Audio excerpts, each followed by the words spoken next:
Bonjour et bienvenue dans cette capsule qui concerne l'événement complémentaire. On a une mise en situation qui se lit comme suit.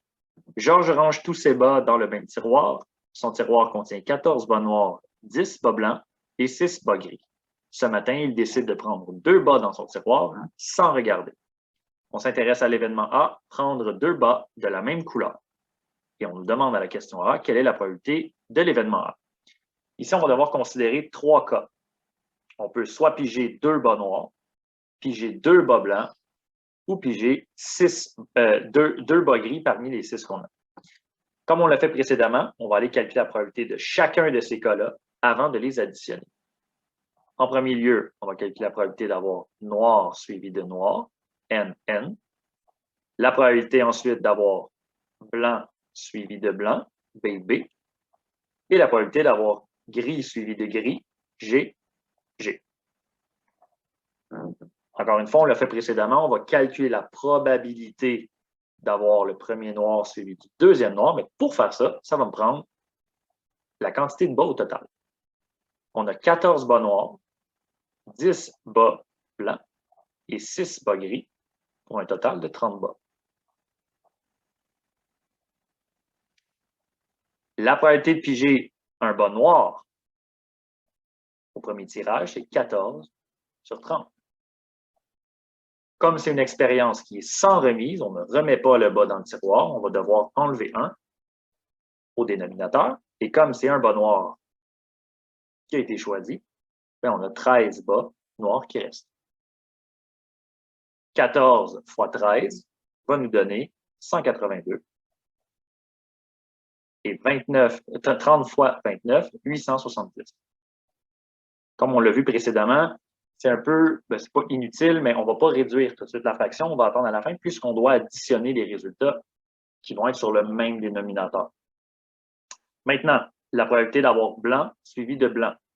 Il y avait 10 bas blancs disponibles pour la première pige sur les 30 bas au total, qu'on vient multiplier par 9, il en reste 9, sur 29 bas. On obtient un résultat de 90 sur 870. Le troisième cas, gris suivi de gris. Il y a 6 bas gris dans le tiroir, 6 sur 30, qu'on vient multiplier par 5 sur 30 pour la deuxième pige. Oh, c'est vrai, c'est sur 29. On a déjà pris un bas. Ce qui va nous donner 30, 6 fois 5, 30, sur, encore une fois, 870. On vient ensuite additionner les probabilités de chacun de ces résultats-là pour avoir la probabilité de l'événement A, qui est prendre 2 bas de la même couleur.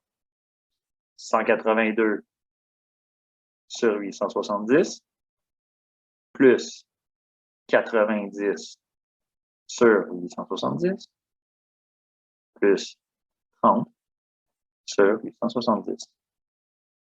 On obtient donc un résultat de 302, je vais l'écrire ici, 302 sur 870. Vous pouvez réduire la fraction, on obtient 151 sur 435. La question B, quelle est la probabilité qu'ils prennent 2 bas de couleurs différentes? Ici, si je voulais aller calculer la probabilité directement, je devrais considérer tous les cas où la couleur des bas n'est pas la même.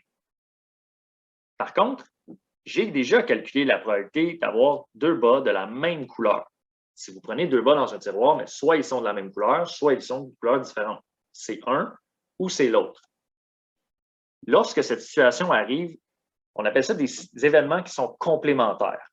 On peut se servir du fait qu'ils sont complémentaires pour aller trouver la probabilité de 1 si je connais l'autre. Parce que comme on n'a que 2 résultats possibles, soit un ou soit l'autre, puis on sait que quand on réunit tous les résultats d'une expérience, on doit obtenir un entier ou 100%, bien, on va pouvoir déduire l'autre. Parce que je peux faire 100% moins 1 pour trouver l'autre. L'encadré théorique vous rappelle ces concepts-là. L'événement complémentaire à A va se noter A avec une petite apostrophe. Et lorsqu'on réunit les probabilités de 2 événements qui sont complémentaires, on obtient un entier ou 100%.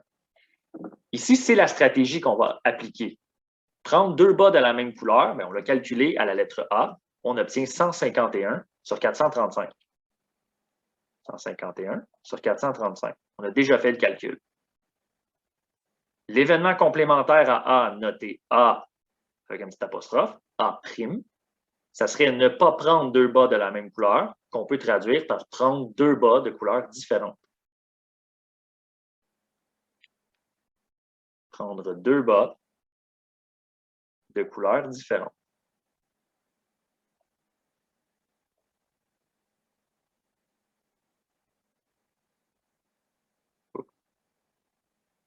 Voilà. Ici, c'est un ou c'est l'autre. Un entier, c'est 435 sur 435,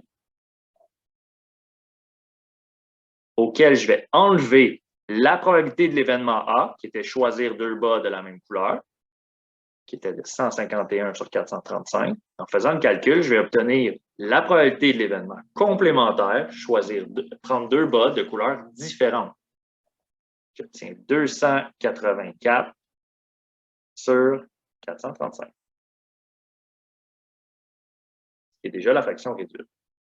Alors, la probabilité de choisir de prendre deux bas de couleurs différentes, on l'a déterminée avec l'événement complémentaire, prendre deux bas de la même couleur.